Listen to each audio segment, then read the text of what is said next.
Приветствую, мои дорогие друзья. Кое-что хотел вам сообщить. Сейчас посижу. Нахожусь в центре Москвы.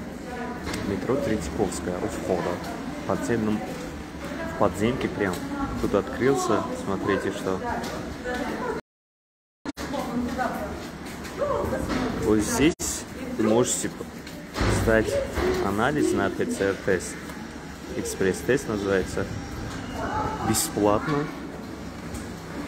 За 15 минут вам сразу скажут то, что вы болеете ковидом или нет у вас, или обнаружено, или не обнаружено.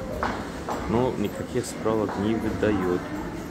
Если есть желающие, приходите, независимо от гражданства, или там у вас документ есть, нет, паспорт нужен, и все. Вы можете сдать, просто по-человечески сдают, можете сдать и получить достоверную информацию, у вас есть ковид или нету. Ну, в вашем организме есть ковид или нету.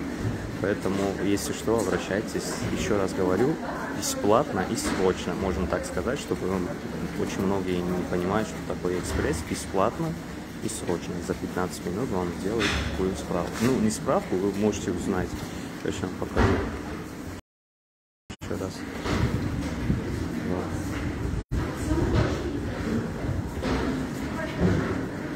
Вот. Это метро Третьяковская. Тут один выход, по-моему. Выход номер 2. Это выход номер 2, да? Это только один, да? Это выход номер 2. Метро Третьяковская. Так что, если есть у вас какие-нибудь сомнения, что вы болеете или подозреваетесь в чем-то, можете подозревайте себя. То, что вы болеете, пожалуйста, приходите, сдавайте тест бесплатно. Всего доброго.